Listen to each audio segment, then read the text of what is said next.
I would want to dedicate it, first of all, to the people of Bangladesh, because this is really their story. They're freedom fighters, and most of all, to their women, who contributed a great deal and suffered the most.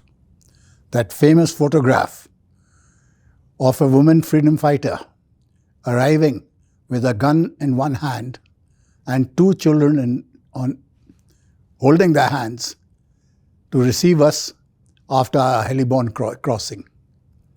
And the kindest thing she did was she also brought a pot of rice for us. For me, she is the Meghna, and I named the Meghna Lady. This is also dedicated to all the officers and men of our three armed forces, Army, Navy and Air Force, whose story this is. It is not my personal story, it is the story of everyone. See, you are aware that what is now Bangladesh is the largest river delta in the world. Individually, the Brahmaputra, the Ganges and the Meghna are amongst the largest rivers in the world. Collectively, they all get here. So you can imagine, in the rains, it's all water and little land. Because geography dictates not only history, it also dictates the military strategy. So that was the paramount importance as to how do we overcome these massive water obstacles that we had to get into Dhaka, to reach Dhaka. When the possibility of hostilities came in, the Indian Army moved additional troops into this area. And a new corps under General Raina, 2 Corps was raised near Calcutta. 33 Corps, which its permanent location was at Siliguri, was in the northwestern sector. In the eastern sector, 4 Corps was normally located in Tezpur, whose task was in Arunachal Pradesh. So that was the main deployment of our forces. The Pakistanis there had 5 divisions in Bangladesh. There. One facing 33 Corps, one facing 2 Corps, one in Dhaka, which is an ad hoc division, and 2 divisions facing 4 Corps, one at Brahmanbaria Berab Bazar and one at Comilla. See, the trigger point for the 71 war was Cyclone Bhola, which had taken place, I think, sometime end of 69 or beginning of 70. Cyclone Bhola created havoc. I think 500,000 people died. When the elections took place, the Awami League, which was led by Mujibur Rahman, the Eastern Party, won a hands-down majority, and rightfully the Awami League, led by Sheikh Mujib, should have formed the government in Rawalpindi. But the West Pakistanis didn't want that to happen, so they didn't allow it to happen. So the freedom movement, which is always there, it started off being a movement for the Bengali being recognized as the official language, so that it was already there. That gained momentum. And the Pakistanis kept on denying giving any rights to the Bengalis. In fact, the Bengalis were treated as second-class citizens, looked down upon. The interesting thing is, when hostilities broke out openly in March, I was in that area in Tripura. On the 26th of March, the Pakistanis launched an operation to kill and arrest all the Bengali intelligentsia, particularly the student leaders who were in the forefront of the freedom movement. In this, they used artillery, they used tanks and machine guns and rifles, and hundreds were slaughtered. When Sheikh Mujibur Rahman came to know of it on the 26th, he immediately declared that Bangladesh is now an independent country. We have nothing to do with Pakistan. That from March, when the trouble started off, end of March, till up to about September, frankly, we were the troops on the ground. We had no clear-cut orders about what our role was to be. We knew that there would be a war and we would take offensive actions. But what exactly, where, and when, we had no idea. It is only in September when General Sagat moved from Tezpur with his headquarters to Tilyamura. Then the whole sector was electrified. Now, Sagat was very fortunate that he had three very competent divisional commanders. General Krishna Rao in 8 Div, General Ben Gonzalez in 57 Div, and General Rocky Hira in 23 Div. All of them performed exceptionally well, but it was General Gonzalez's division who led the advance of 4 Corps. And like Sagat, Gonzalez would also lead from the front. I have no hesitation in saying, we're talking of events and personalities 50 years ago, that I and my battalion were fortunate that in the chain of command, my battalion commander Colonel Himmat Singh, brigade commander Mishra, divisional commander Gonzalez, corps commander General Sagat Singh, nobody could have asked for better commanders. Everybody from the lowest troops to all officers had 100% faith in their leadership and their ability to deliver. And they proved that time and time again. General Gonzalez of 57 Div was fortunate that in Brigadier Mishra, who was in command of 311 Brigade, he had an exceptional brigade commander. He was small, unassuming. At first glance, he would even appear unimpressive. But he was a veteran of the Second World War, had taken part in the 62 war in the Battle of Namkachu, where the brigade had been overrun. But his was the only battalion which he managed to extricate and bring back to India, not as a rabble, but as a fighting force, and he moved them through Bhutan. And I can vouch for him because I saw him every time there was a sort of a lull in the battle or a bit of a problem faced by us. Within minutes, Brigadier Mishra would be there. Sagat's area of operations was huge. It starts off in the north from the Khasi and Jante hills, where the Kachar plains of Assam, southern Assam meet the Khasi Meghalaya.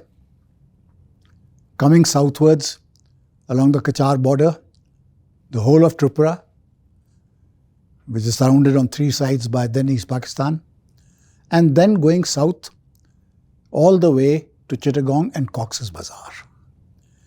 If we sort of measure the frontage that he looked after and draw it, along the curves, I think the frontage would be about 600 or 700 kilometers.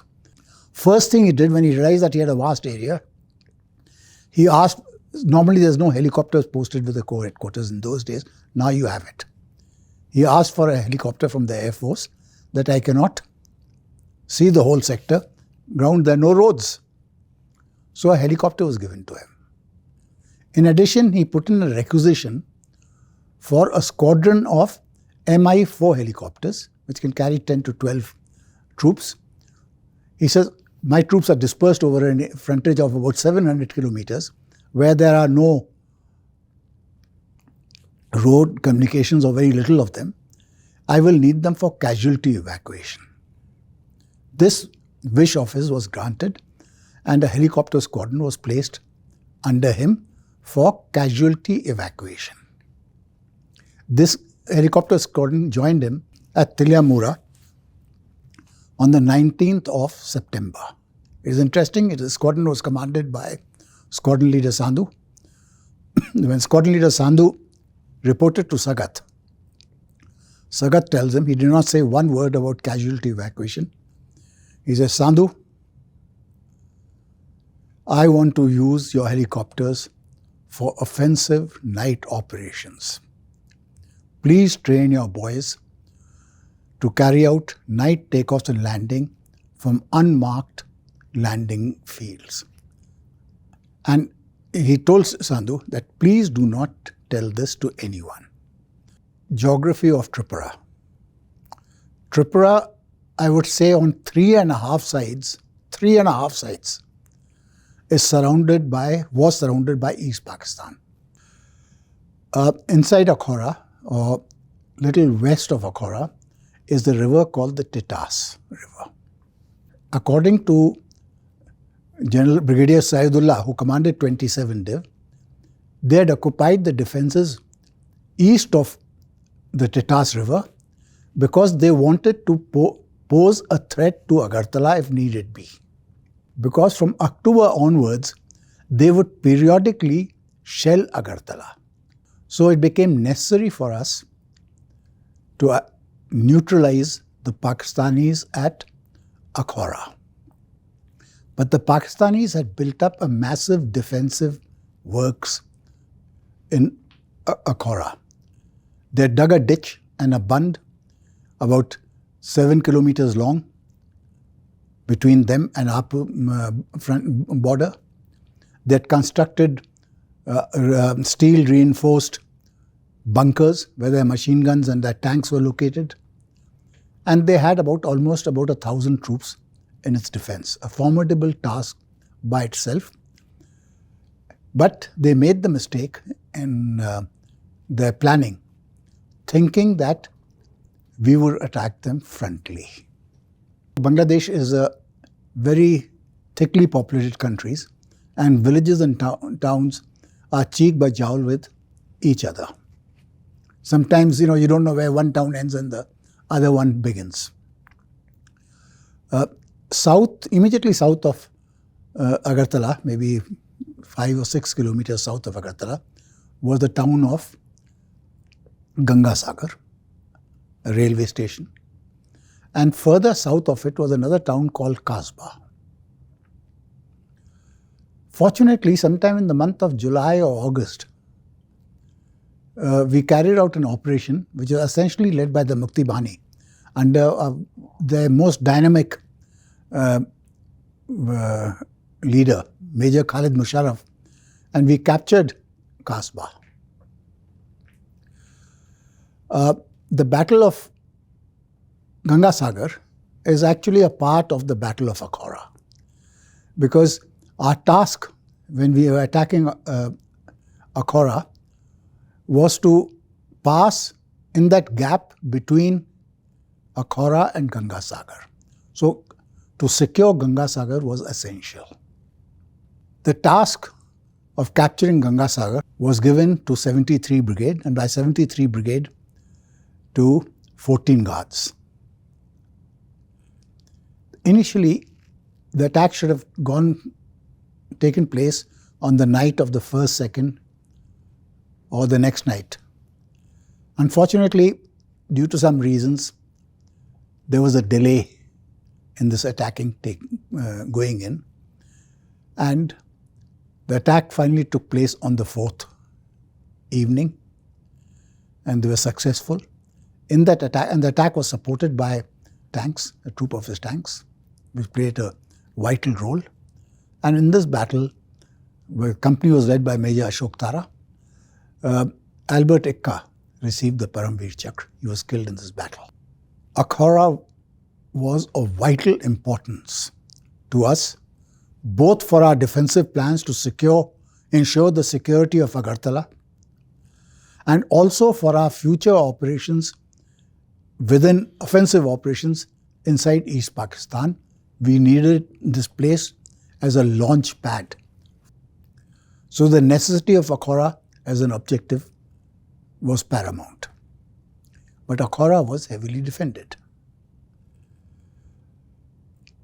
And the Pakistanis had 7-8 months to build their defences here.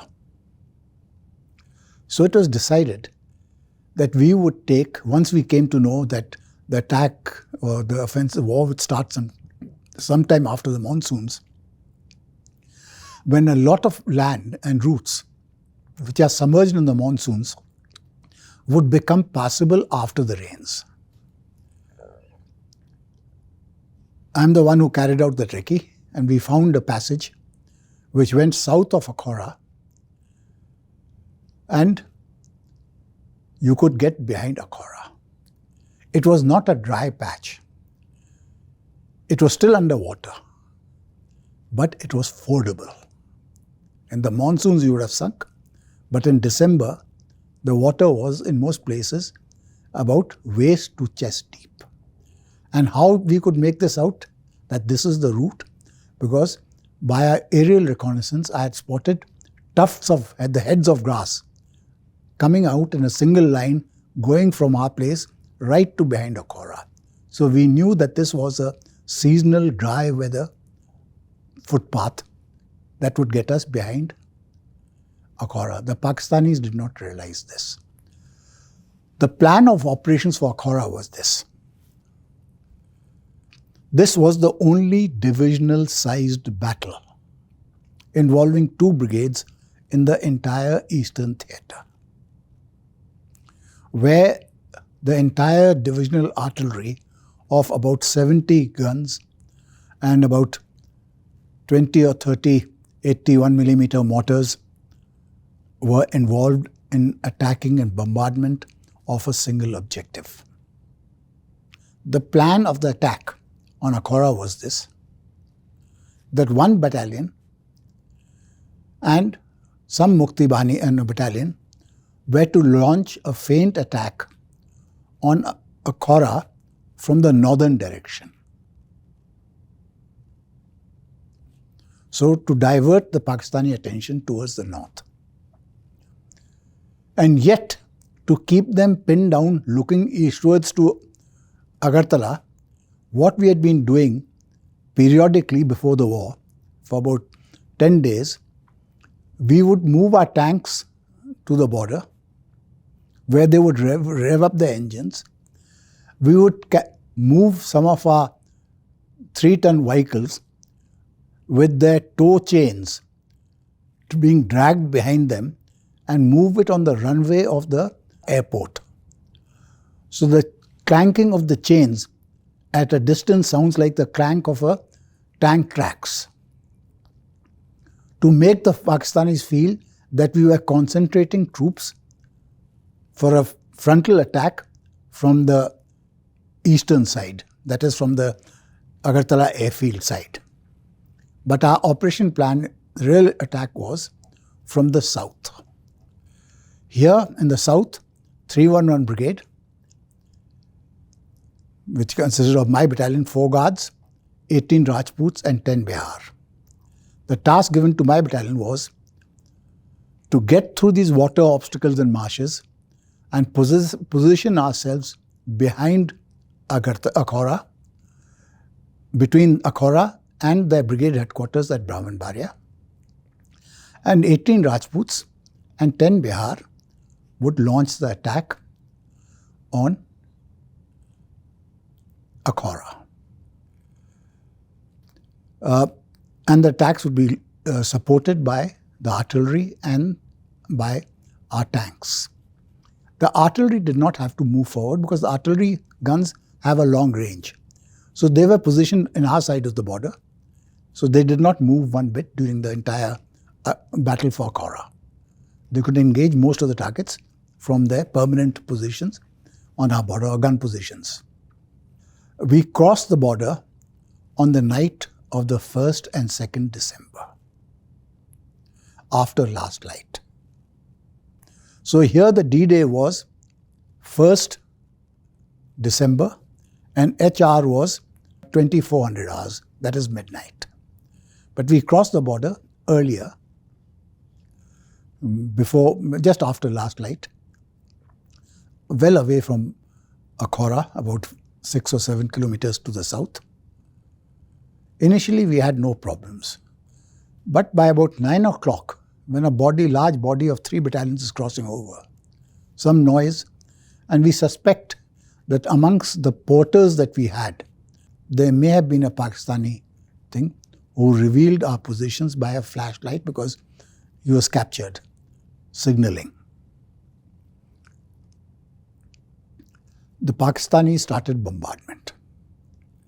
They were using something called air burst ammunition. It's also called the proximity fuse. Normally, all artillery shells, they explode when they land on the ground. The explosion, because of the impact on the ground, part of it is buried underground, and the other is the thrust is mainly upwards. Lateral damage is limited. But in the case of the airburst, the shell explodes 40 or 50 feet in the air. And the shrapnel that come out of it are all directed downwards in a large circle of about 100 feet. Most of our casualties in the 71 war were actually from airburst shells. By 9 o'clock, we had started suffering casualties because of artillery fire from the Pakistanis. It was not aimed, but they rightfully calculated that these could be the possible routes of ingress. So they were firing over a vast area. One of our officers, a company commander, Major Uppal, was injured severely, and quite a few of our men. And similarly, the same thing happened with 10 Bihar and 18 Rajputs. The job given to my battalion was to get behind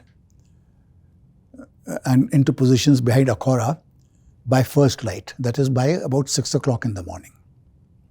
But because of Pakistani artillery fire, our crossing was delayed. And we found that the water obstacles were far wider than we had anticipated. So it took us a lot of time to cross. Plus, there was a delay in clearing the path. At that time, the brigade commander decided that maybe we should not complete our operation that night of going behind, stay where we are, and do it the next night, because this meant moving behind enemy lines. But fortunately, it was winter, there was heavy ground fog. We continued with our movement, and by about 9 o'clock, we had got well behind the Pakistanis and acquired or went into a defensive position, dug up our foxholes and were in position. And in the meantime, the Biharis started probing attacks from the south on the... in the initial part of our movement behind enemy lines, the tanks were with us, commanded by Major Shammi Mehta. But once we hit the water obstacle, the marshes, the tanks started getting stuck. The question arises that they are amphibious tanks, and which we all said they'll float and get. But amphibious tanks have one limitation. They can either float, but if the water level is not sufficient for them to float, then the tracks are still on the ground. If the ground is not firm and it is muddy and soft, then the tank's tracks do not get a grip on the ground for them to move. So nor do the water pumps which throw the water out in a jet, they don't work, nor do the tracks work. So the tanks got stuck. On top of the tanks were our anti-tank weapons, because they're very heavy to carry, about 400 kgs each gun. So my battalion moved without the tank support, but managed to get ourselves in position behind Akhaura by about 9 o'clock. Having all the companies having occupied the positions that they were desired to occupy, but it wasn't a straightforward occupation. There were 2 or 3 interesting incidents that took place, which bring out the nature of war, and particularly infantry war. The first such incident was one Pakistani sentry, having spotted us, was running back to alert his main troops in the main position. One of my soldiers, when he was just put his foot out and tripped him, and he fell over and brought him to me. Now, you have to understand my action, because we were in a position, barely 100 meters was the main Pakistani defenses, which till then did not know that I had got close to them. What do I do with this man? There's no time to think, look back for orders. I had to take a decision there and there that the enemy should not be alerted of our arrival in their position. So all that I did was, I put the muzzle of my Sten gun on his chest and pulled the trigger. He slumped, he was cold dead. I'm not proud or happy of having done it. But at that moment, I thought that was the only alternative. By putting the muzzle on the chest, it deadened the sound. So it was just a thud, barely audible 10 feet away. We continued to advance. Barely 50 meters to 100 meters ahead of that, inside the Kota village, what do I see? There are about 100 of these Pakistani paramilitary troops assembled with their weapons in the village playing ground. They were not aware that we had landed up. The funny thing is, because we had crossed that water obstacles which were muddy, our olive green uniforms had also acquired that muddy khakish color. We surrounded them. The commander of that force, thinking that I'm a Pakistani officer, in the body language you can make out as to who's the leader. He came up and saluted me and tells me, "Ke sahab, taiyar hai, kahan jana hai?" By then my troops had already surrounded them. I said, "Just put your weapons down on the ground and step forward." Now again I was faced with a dilemma. I was behind enemy lines. I have now not one prisoner but 80 prisoners. What do I do with them? Shoot them? Killing was something which is still on my conscience. 80 was something that I could not bring myself to do. If I let them go, even without their weapons, they would go back and reinforce the other defenders. So at that moment, the only thing that I could think of, which in hindsight I think was the right thing, I said, "Take off your clothes. Strip them naked. No underpants, no shoes, no socks." Took them to the rear, away from the main Pakistani defenses, at the edge of a paddy field. I said, "You run in that direction, in the opposite direction from where the Pakistanis were. If you stop or look back, we will shoot." I don't think a rabbit could have run faster than those 80. But these are the dilemmas that you face every day in an operational situation. I think I did the right thing. Others may doubt it. But those 80 men, how many lived on to say, I do not know. So by about 10 o'clock, we were in position. The ground fog had lifted. It was clear. And we were anticipating Shami Mehta's tanks, which had been bogged down. I said by now they would have found a route to come and link up with us. I had positioned one platoon on the railway line itself, on a bridge. And lo and behold, after some time,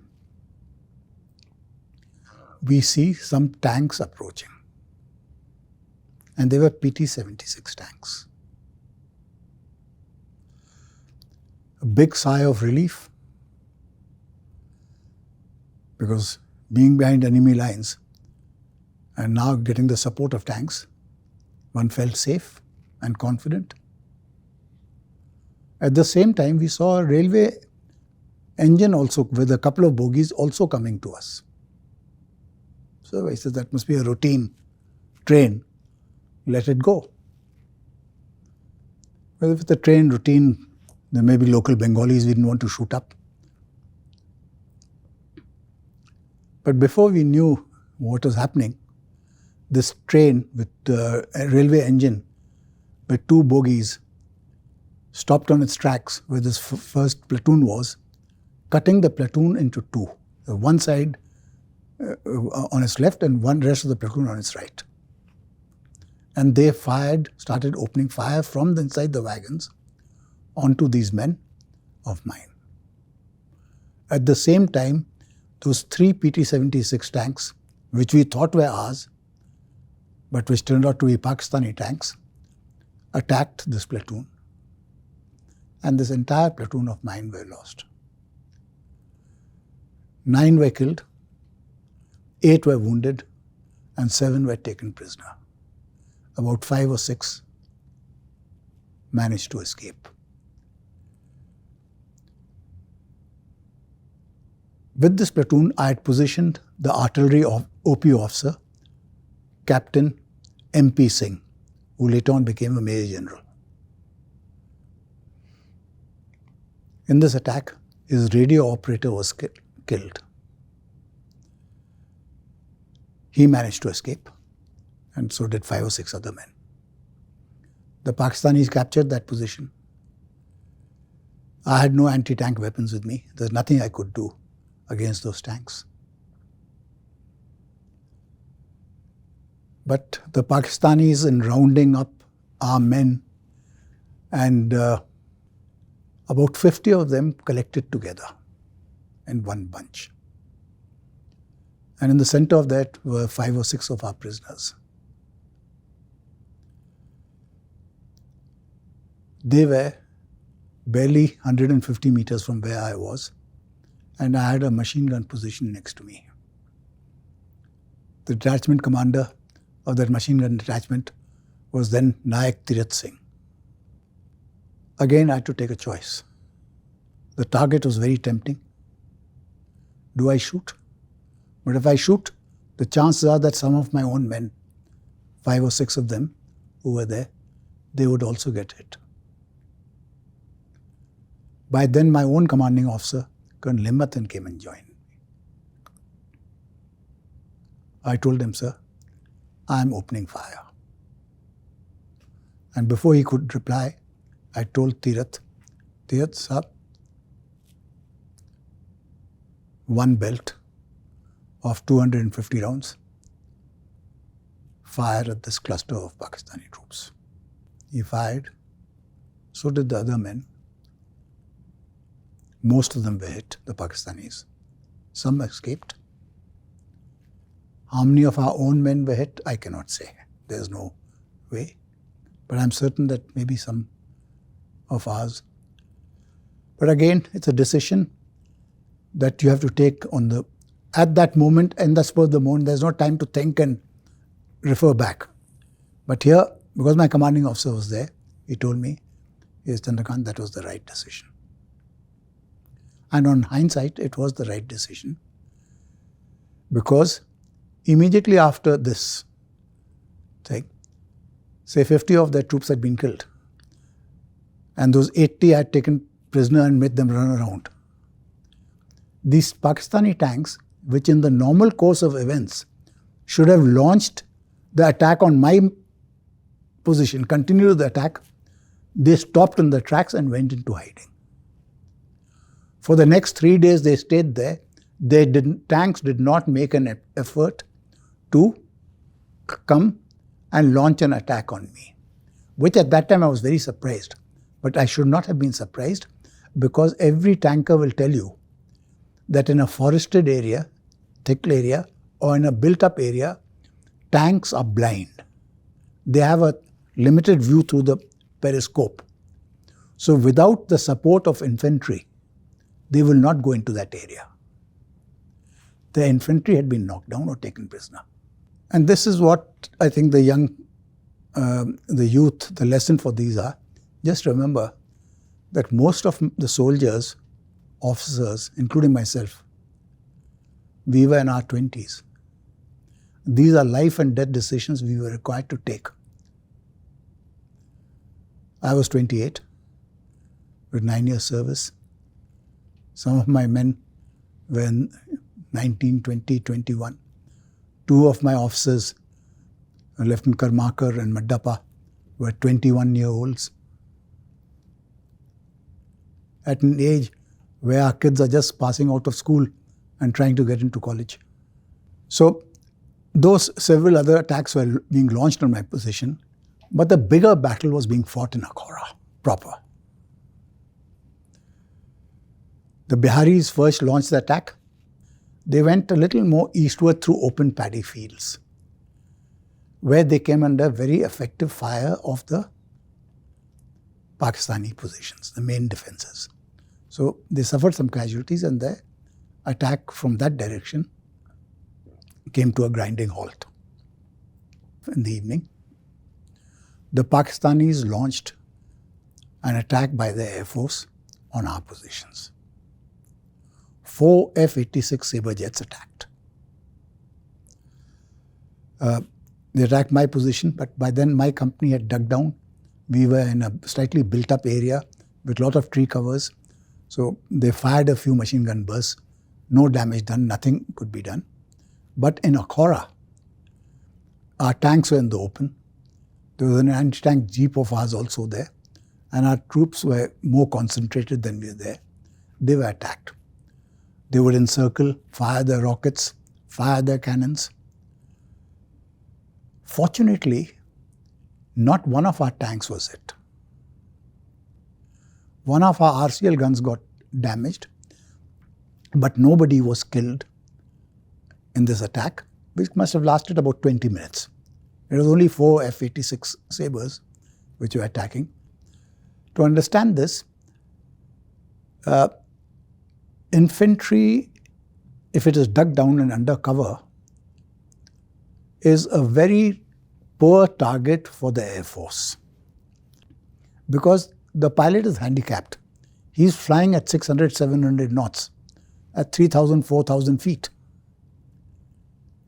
How long can he spot a single soldier who's dug down? By the time he spotted him, he's already well past him. So this is the air attack on the 2nd. Fighting continued on the night of 2nd, 3rd. On the 3rd, the Pakistanis again launched a pre-planned, well-thought-out counter-attack on my company's position. It was pre-planned. They attacked at 11 o'clock in the morning through open paddy fields. We had had 2 days to dig down in our trenches and foxholes. It was a massacre. After the firing ended,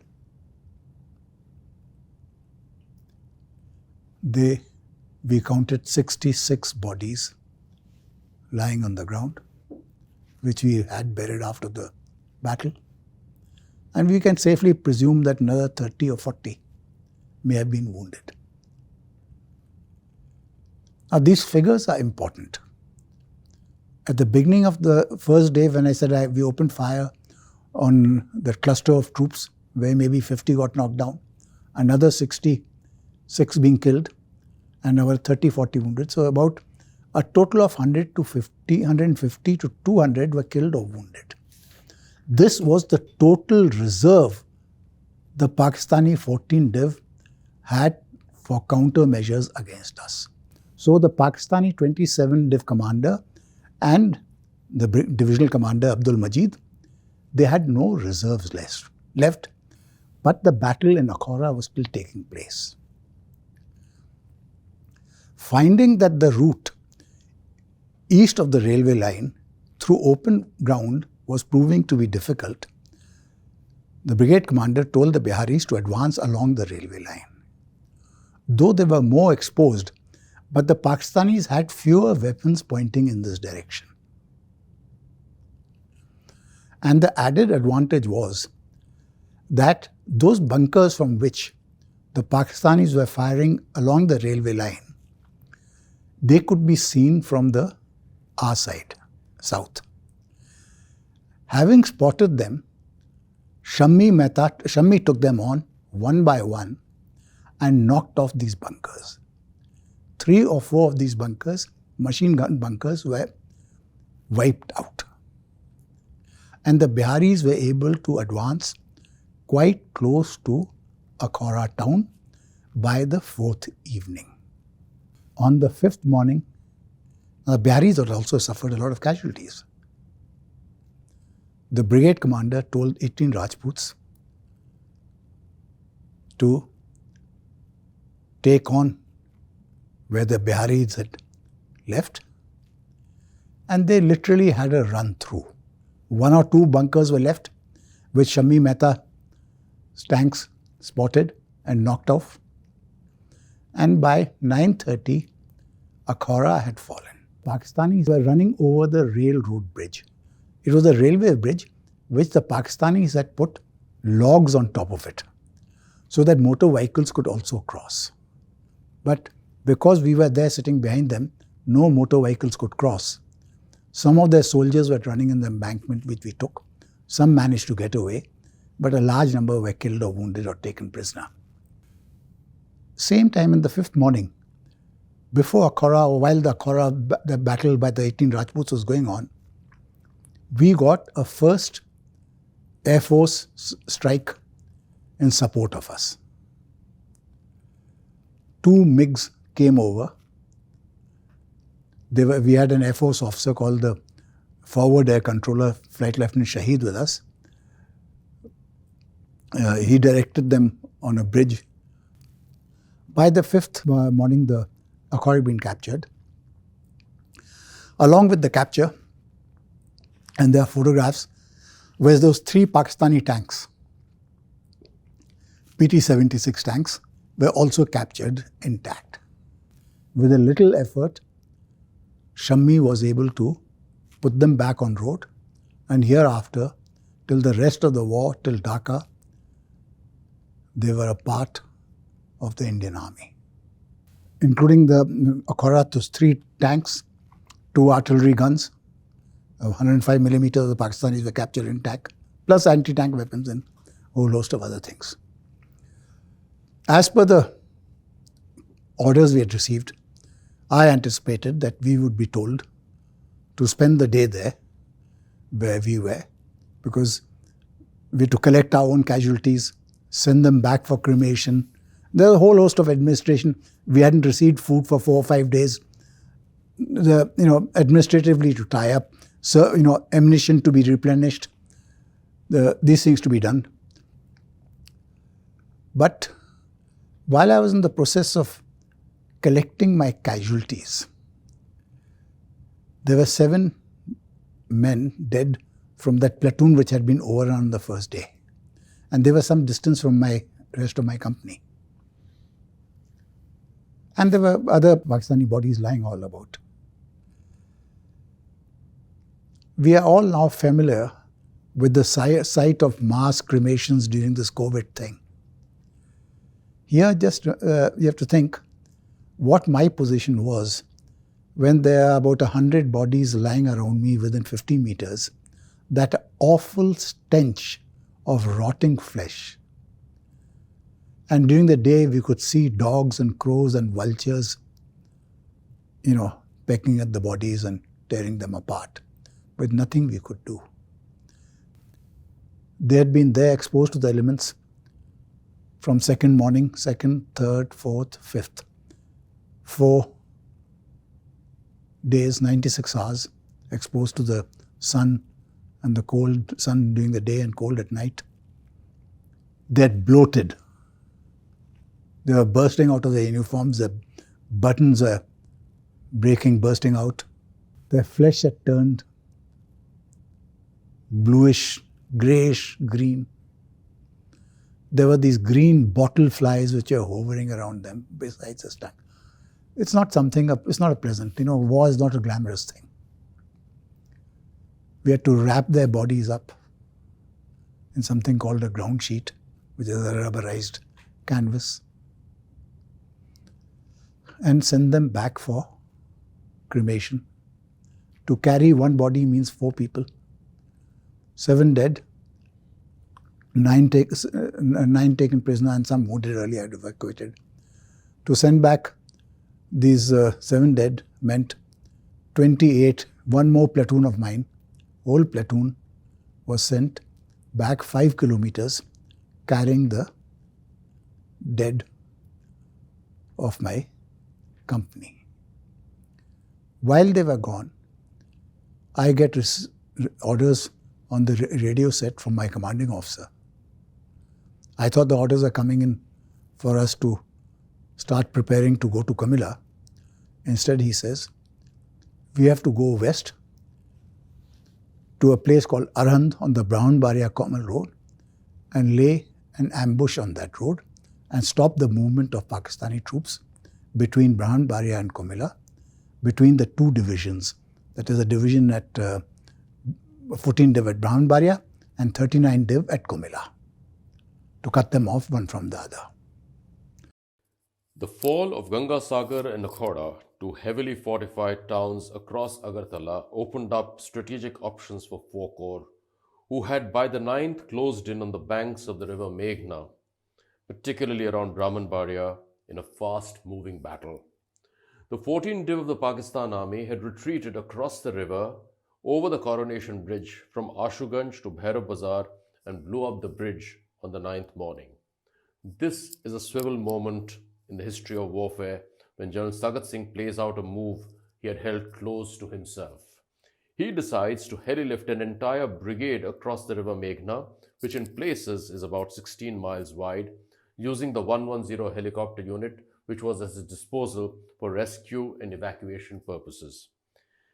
He also asked Major and later General Shami Mehta to take his squadron of tanks across the river. The troops from the 4 Corps then converged on Dhaka, with the 1st Marathas from the 101 Com zone who had fought their way in from Tura in the north, and the Paras who had been airdropped in Tangail.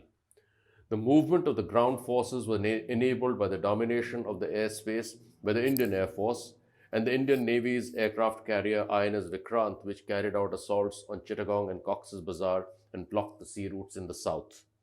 This led to the fall of Dhaka and the surrender of the adversary's forces on the 16th of December 1971.